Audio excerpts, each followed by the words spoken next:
Someone from a different background as you could perceive your actions or words as rude when you meant to be polite. Hopefully you've never experienced this before, but if you have, you know how awkward this situation can feel. It makes for an uncomfortable situation that can be difficult to get out of as well. But feeling humiliated isn't the only result of a lack of cultural awareness. If it happens in the workplace, your business can also end up suffering. For instance, offending a potential supplier, corporate partner, or customer could result in losing a business deal. You'd hate to miss out on these opportunities because of the misunderstanding that you could have prevented. You need to implement good training to make sure you don't find yourself in a situation similar to the ones that I've just described. The easiest way is to incorporate cultural awareness quizzes into your training programs for your workforce. Hi everyone, I'm Matt from eTactics, and today I'm going to share 5 more examples of cultural awareness questions. If you haven't seen part 1 of this series, click the link in the description.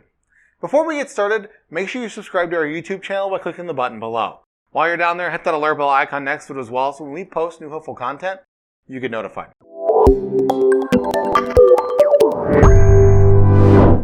You see, everyone has different learning styles. It's important to use a variety of methods to boost engagement. This applies to your training programs for cultural awareness as well. For example, only using the problem-solving question type I discussed in an earlier video might not be effective for your entire team. To change things up, adding real-world examples and case studies can also help people understand the materials better.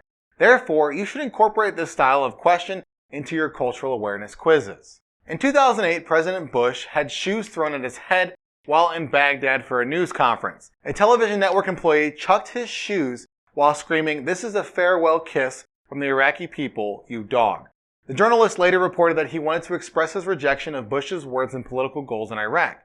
Why might the Iraqi employee choose to throw his shoes at the president? What do shoes represent in the Middle East?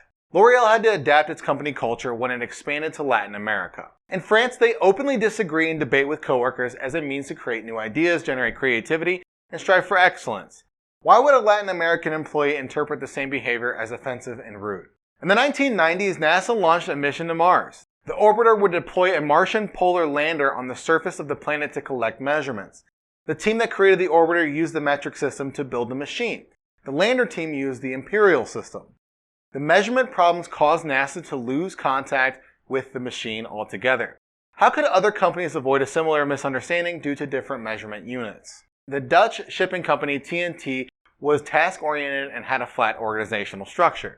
This was true until it expanded into the Chinese markets. How are Chinese businesses organized compared to TNT?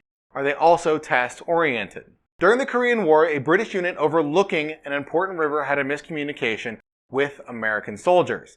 The commander reported to his superior that things are a little bit sticky, sir.